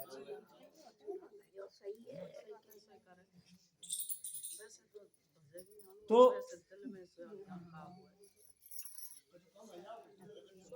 सारे देवता ब्राह्मण स्वरूप में बैठे हुए हैं, और देवियां स्त्रियों का वेश बना करके बैठी हुई हैं, सखियां बनकर बैठी हुई हैं, सुंदर मंगल का साथ सजाकर स्त्रियां और सखियां आदर सहित सीता जी को लिवा कर चली हैं मंडप की तरफ। सभी सुंदरियां 16 श्रृंगार किए, मनोहर गान को, उनके मनोहर गान को सुनकर मुनि ध्यान छोड़ देते हैं, कामदेव की कोयलें भी लजा जाती हैं। पायजेब पैजनी सुंदर कंकण ताल की गति पर बड़े सुंदर बज रहे हैं। सहज ही सुंदरी सीता जी स्त्रियों के समूह में इस प्रकार शोभा पा रही हैं कि मानो छवि रूपी ललनाओं के समूह के बीच में साक्षात परम मनोहर शोभा रूपी वो तो स्वयं है। सीता जी की सुंदरता का आज वर्णन नहीं हो सकता, क्योंकि बुद्धि मेरी अत्यंत छोटी है और मनोहरता बहुत बड़ी है। रूप की राशि सब प्रकार से सीता जी को बारातियों ने आते देखा। देवता माता सीता जी को देख करके प्रणाम कर रहे हैं। सब जगह बड़ा शोर मच रहा है। इस प्रकार माता सीता जी आज मंडप में आई हैं। मुनिराज बहुत ही आनंदित होकर शांति पाठ पढ़ रहे हैं। इस अवसर की सब रीति व्यवहार और कुलाचार दोनों कुल गुरुओं ने किए हैं। आचार्य करि गुर गौरी गणपति मुदित विप्र पूजा वही सुर प्रगति पूजा लेहि देहि आशीष अति सुख पावही मधुपर्क मंगल द्रव्य जो जय समय मुनि मनु मऊ चाहे भरे कनक को पर कलश सो तब लियहि परिचारक रहे कुल रीति प्रीति समेत रवि कहि देत सब सादर कियो एहि भांति देव पुजाई सीत सुभग सिंहासन दियो सिय राम अवलोकनि परस पर प्रेम काहु न लखि परे मन बुद्धि बरबानी अगोचर प्रगट कवि कैसे परे प्रगट कवि कैसे परे होम समय तनु धरि अनलु अति सुख आहुत लेहि विप्र वेश धरि वेद सब कहि विवाह विधि देहि सियावर रामचंद्र जी की जय पवन सुत हनुमान जी की जय हो। कुलाचार करके गुरु जी प्रसन्न होकर गौरी जी गणेश जी ब्राह्मणों की पूजा करवा रहे हैं, अथवा ब्राह्मणों के द्वारा गौरी गणेश की पूजा करवा रहे हैं। देवता प्रकट होकर पूजा ग्रहण भी कर रहे हैं, आशीर्वाद देते हैं और अत्यंत सुख प्राप्त कर रहे हैं। मधुपर्क आदि जिस किसी मंगल पदार्थ की मुनि जिस समय भी मन में चाह मात्र करते हैं, सेवक गण उसी समय सोने के परातों में कलशों में भरकर पदार्थों को लेकर तैयार खड़े मिलते हैं। मन में सोचते हैं कि अब हमें इस चीज की आवश्यकता पड़ेगी और तुरंत वो वस्तु उनके सामने सेवक प्रस्तुत लेकर के प्रस्तुत हो जाते हैं। स्वयं सूर्य देव प्रेम सहित अपने कुल की सब रीतियां बता देते हैं, वे सब आदर पूर्वक की जा रही हैं। इस प्रकार देवताओं की पूजा करके मुनियों ने सीता जी को सुंदर सिंहासन दिया है और श्री सीता जी और प्रभु श्री राम जी का आपस में एक दूसरे को देखना, उनका परस्पर प्रेम किसी को लख नहीं पड़ रहा है, यानी कोई जान नहीं पा रहा है कि वे आपस में एक दूसरे को प्रेम कर रहे हैं, देख रहे हैं। जो बात श्रेष्ठ मन बुद्धि और वाणी से भी परे हैं, उसे कभी क्यों कर प्रकट करें। हवन के समय अग्निदेव भी अपना शरीर धारण करके बड़े ही सुख से आहुतियां प्रदान कर रहे हैं, आहुतियां ग्रहण कर रहे हैं। सारे वेद ब्राह्मणों का वेश धर कर आए हुए हैं, विवाह की विधियां बता रहे हैं। तो आज की कथा यह